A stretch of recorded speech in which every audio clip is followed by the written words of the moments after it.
Hey, and welcome to Matt and Jess TV. I am Matt Rose here with Jessica Bun Bun, and this is our preview for True Detective Night Country Episode 3.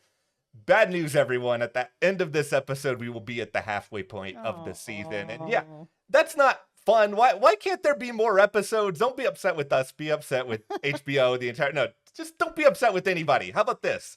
Let's just be glad that it's happening. That it feels like this season is a renaissance for a show that broke out with season 1. You know, let's just be thankful that we're getting this fascinating mystery at all. Yeah, it's a really good season so far, and we do have a lot of ties back to season 1. I mean, we talked about it in our review video, which we'll link for you below if you haven't had a chance to check that out. There's a lot more ties to season 1 than I think we initially thought there was going to be. I mean, normally True Detective is its own season, and this is as well, but there is definitely a lot of ties to season 1. But here, we're going to be giving you a preview for what's going to be coming up on this next episode. We've watched the promo for it. I know that there's an overall season trailer, but that's not what we're talking about here. We're just going to be talking about the promo that was released for this episode, the synopsis, and, you know, just a couple little theories. Yeah, I think there's a lot that we can actually mine out of this, and that I know that they're not going to give away a lot because it's a 6-episode show and they're just like clutching on to whatever spoilers they can for dear life. But guess what? We are on to your games, HBO. we think we might have a couple of interesting tidbits here about whether it's where could Clark be, what's really happened to these scientists. We will give you all of the theories. But first, go ahead and hit that subscribe button for more coverage of True Detective Night Country throughout the rest of this season. Also, earlier today, Jess and I posted our new review for Death and Other Details, a really fun whodunit murder mystery show over on Hulu. We highly suggest you check that out as well. Yeah, that show's really fun. It's not as dark and gritty as True Detective, but if you love shows like Only Murders in the Building, Death and Other Details is right up your alley. Okay. First question that we have to ask just on the basis of this promo.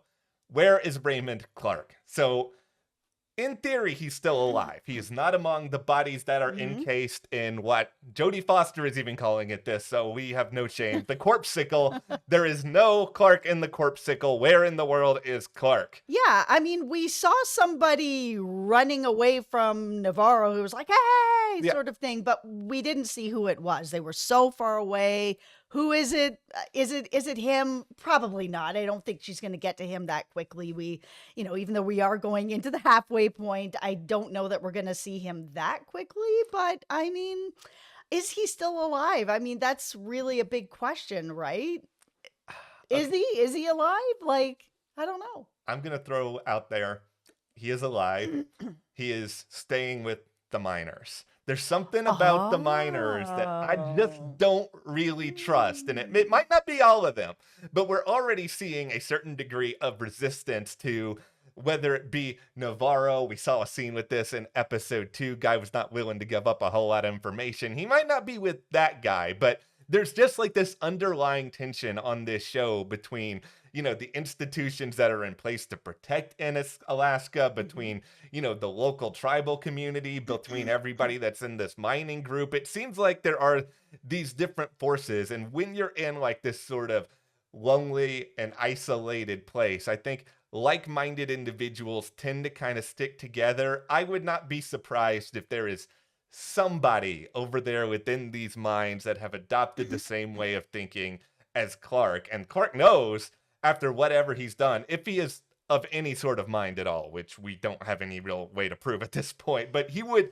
understandably think, oh, after this, I can't stay at the research station anymore. I can't go to the trailer. I have to go somewhere where they're not going to directly look for me. Yeah, I mean, I was kind of wondering, this is a long shot here, but they did mention in the last episode that the Tuttles are involved in this research station. It's part of their industries of all these different corporations and different things that they have going on. I had kind of wondered if they had decided that maybe Clark had kind of gone off the rails a little bit with some of the weird stuff that the Tuttles were involved in, the horrible stuff they were involved in season 1. And they realized that he's been doing this and now he's up here, that they were like, let's send somebody up there to deal with Clark. Clark. And you know what? He may have told some other people, so just take out everybody. Like, I don't think that's what happened, but I thought that may be possible.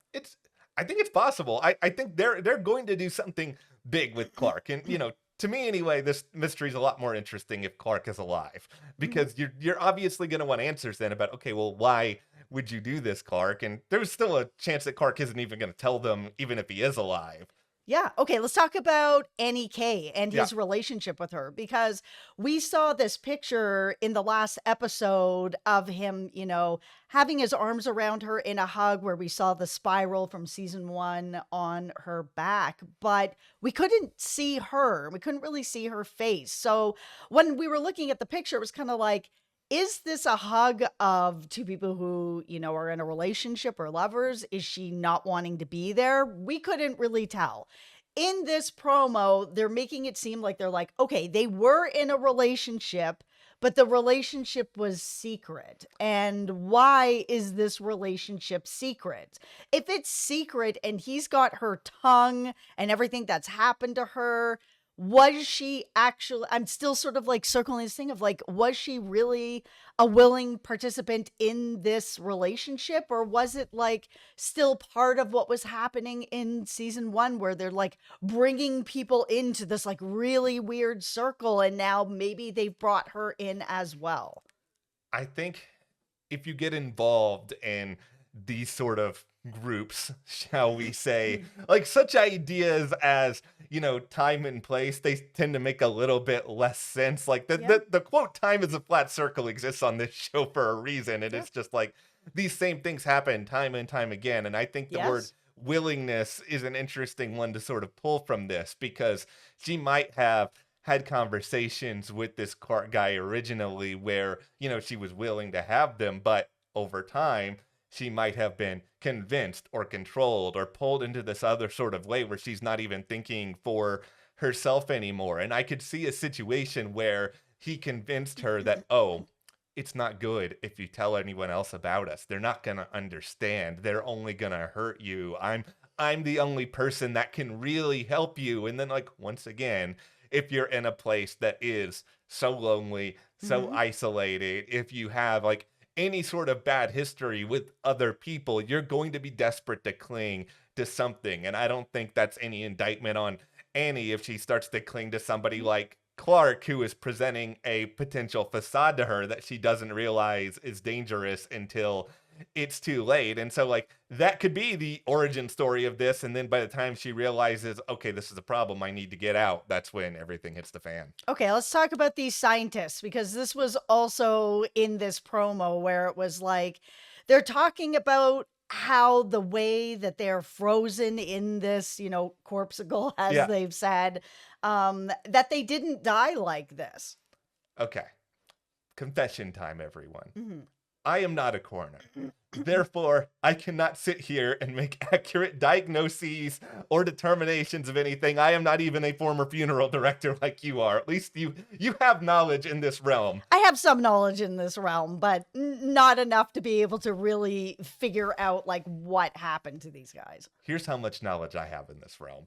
Squadoosh! And with that, here I am with an expert opinion on what's going on. All right, let's put on our tinfoil hats. Let's get to the theories. How did they die? Okay, so if they didn't die because of the cold, like the biggest thing I'm sort of wondering here is, okay, like who's going to willingly then like run out into the cold and then allow themselves, to be killed off? Because I know that they are a corpsicle, but there's one thing about ice that's pretty important.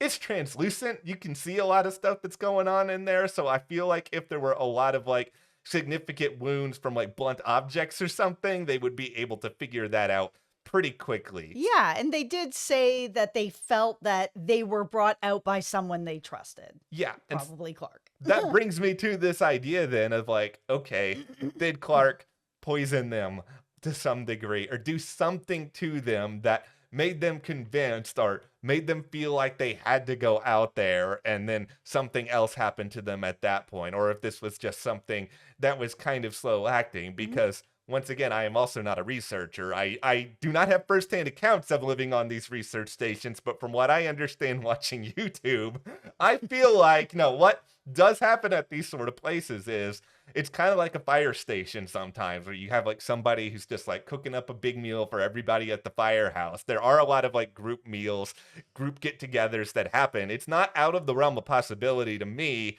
that like Clark did something to a meal or something that he knew everybody was going to have at some point that just didn't hit them right away. And then eventually this all starts to happen. This does not explain, and this is the real bugaboo for me, like why Clark had that sort of freak out right Hmm. before the footage cut out. Like Yeah. that's the thing. Is it just like an instant bout of madness brought about by what he knows that he's done? Is it just something that happens with him here or there? Yeah, that's why I kind of wonder if for Clark, if he is really involved with the Tuttles and that they kind of forced his hand with Annie, that maybe Annie was getting too close or she was figuring things out or he was trying to bring her in, but really this was, a boys club, a club of murder and horrible things that they were doing. And that's sort of how it's all kind of tying together, that Clark was bringing her in and the Tuttles were like, no, no, no, no, no, that's not how it works, like stop this, like,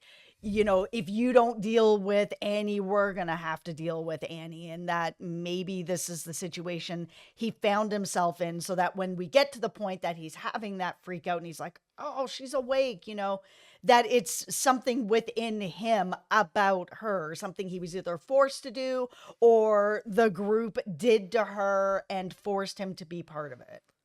I think there is an element here of convincing, and convincing's not even the right word for me. It's something I'm kind of still struggling to wrap my head around, but it's this notion of a balance of power, whether it's with these scientists, whether it's with everything in Ennis, or even with the world overall. Like it seems Mhm. like, with the Tuttles and with everything that we have seen throughout the show, there is this sort of idea of we are the ones who are the arbiters of the fate of the universe. And it all kind of goes to this question of like, okay, well, why would Clark then go after all these people if he's responsible? And the thing I keep coming back to is like, okay, Clark feels like maybe they were about to discover something within this research center that would Mhm. upset the balance of the universe. They would have all the power, Mhm. and then these other people would have no power anymore. They have no control. He has to be the one to put a stop to this, and he has to do it now because they're so secluded. It will take generations for other people to come up with what they already did. Yeah, that might be it as well, where it's like maybe Clark was drinking the Kool-Aid of the Tuttles back in the day and everything that then happened with Annie, and this is a revenge tour. And he's just like, okay, cool. I'll continue to play along with this game until I can find a way to stop them from sort of having this world domination. That, I mean, it seems like the research that they're doing at this lab is something that's going to be like world changing, very powerful stuff. So if the Tuttles have that, and they already have so much power and they're already doing these horrible things and they got away with those horrible things, chances are they are still doing those horrible things, right? So maybe Clark has sort of decided he was going to be like, I'm going to take revenge for what's happened to Annie. I'm going to, play along, insert myself into this research station. And then when I see that everybody's getting close, everybody's going to go. It's that fascinating question, and we talked about this in the review of darkness and light, and like who is the light, who are the darkness within this world. And I think it's intentionally not meant to be super super clear on a lot of levels, just because we Mhm. can point our fingers at certain people and be like, okay, you're clearly involved, but without like the notion of motive or understanding. And I mean, a big thing that would certainly benefit all of us, how close are they actually to these answers at this research station? Because that's, can somebody just like start typing into computers and start getting that information for us? Okay, let's talk about the one-eyed polar bear, because you were saying the idea of people not seeing things clearly. It's possible Mhm. that this polar bear that we keep seeing, we see the little, Stuffy who's missing an eye, and we saw that Navarro actually stopped and she thought she saw this one-eyed polar bear. Did she? Did she not? We don't know. It's a possibility. Yeah. It could have been something that was an illusion. There's been a lot of illusions going on this season as Yeah. well as season one with Rust. But, is it that, they're not seeing things exactly clearly and that's sort of the feeling around the one-eyed polar bear? I mean, we know that there is obviously a connection to this one-eyed polar bear Stuffy from the past with Danvers and her family and everything like that. But why then is it coming up now that it's, she wasn't seeing things clearly back then and she's still not seeing them clearly now?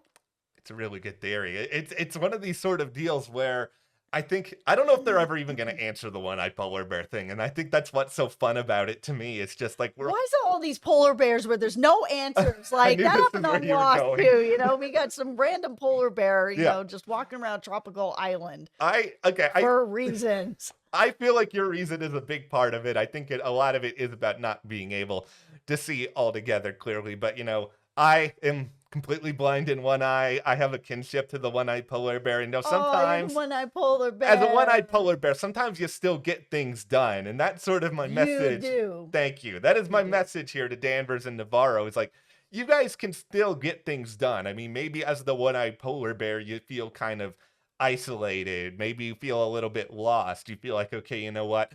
I'm different than everybody else. Maybe you feel like you are, a dying breed of people trying to do the right thing in a completely dark and very dreary world. But you know what? You're still a polar bear. You're still a hunter. You can still go out there and do the thing. You are capable of surviving in this world.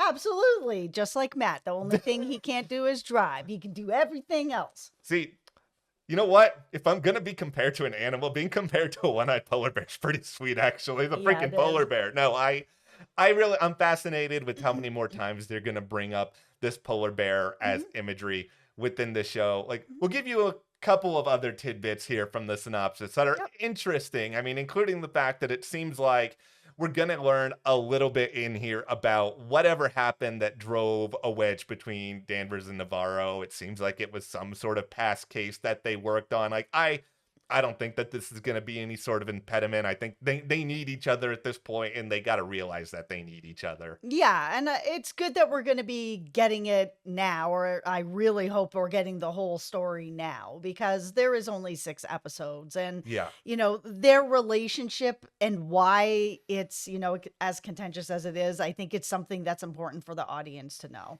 Okay, so there are 2 other little things in here that are noteworthy that Navarro and Danvers, they're going to look out for this local hairdresser who has a little bit of insight about Annie K. That's going to lead them to a tip about somebody, a former Salal worker. So there might actually be somebody who can get them into that computer I talked about earlier. Maybe not. I don't know. If you stop working at Salal, they cancel your password and you're not able to access it anymore.